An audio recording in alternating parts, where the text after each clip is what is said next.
Good morning. It's my birthday, which means I get the day off to do whatever I want. So I'm spending it farming. Just got the grain truck started up. I noticed when I came home the other morning, it was running hot when it sat still for too long. And I just checked it and it needed like a gallon of coolant. So I need to figure out where that's going.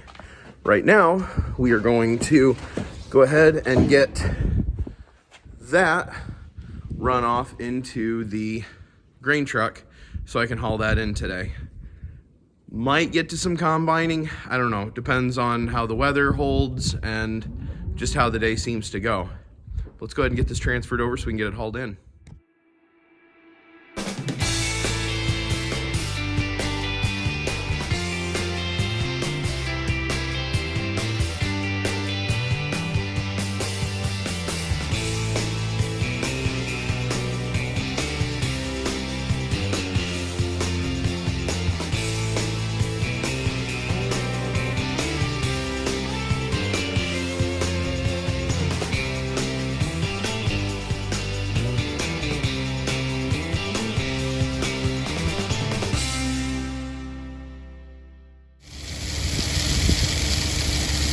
So I'll just show you what's going on here at the mill.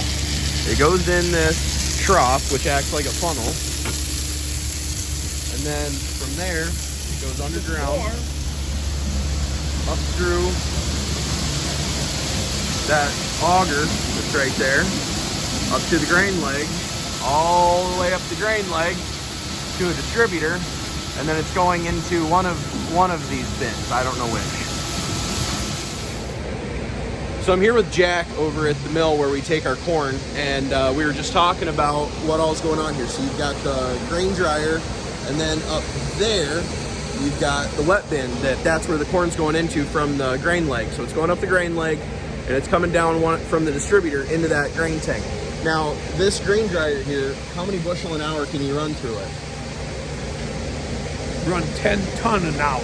I'd have to do 10 the ton math. an hour. Farmers talk bushels, we talk tons. That's true.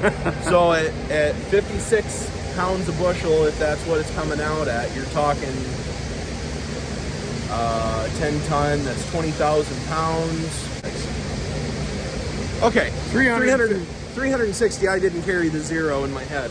So we're talking about 360 bushel an hour is coming out of this, and it goes out an auger down at the far end there, back into the grain leg. Same elevator. Carries it up and then goes across one of those over to those bins there. There's 4 bins here, 4 bins there. Okay. How much? 4,000 tons of storage. So total storage for the whole mill is 4,000 tons? On this side of the road. On this side of the road. And then there's the other side of the road. 200 ton over there. Okay. That's called process storage, not You storage. just do transfers over to there to actually grind and mix and bag. Okay.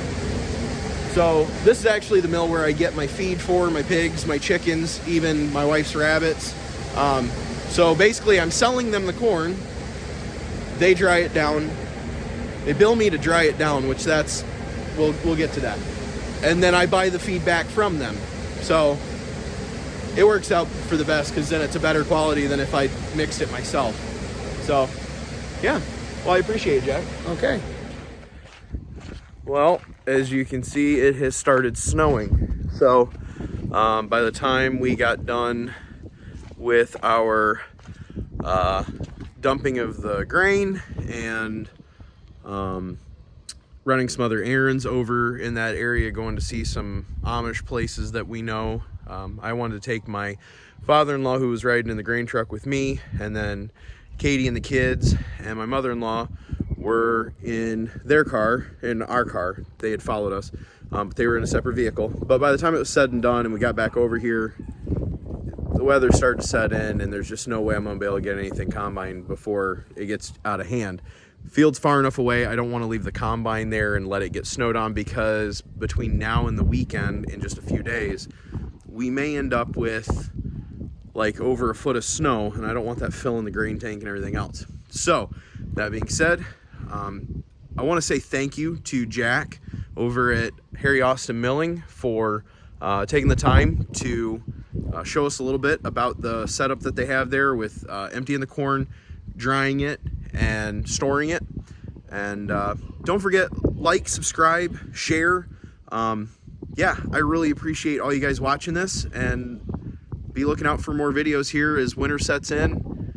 Maybe cleaning barn, or you never know, loading up hay. Lots of fun things go on around here in the snow, because when we get 3 feet of snow, everything gets more interesting.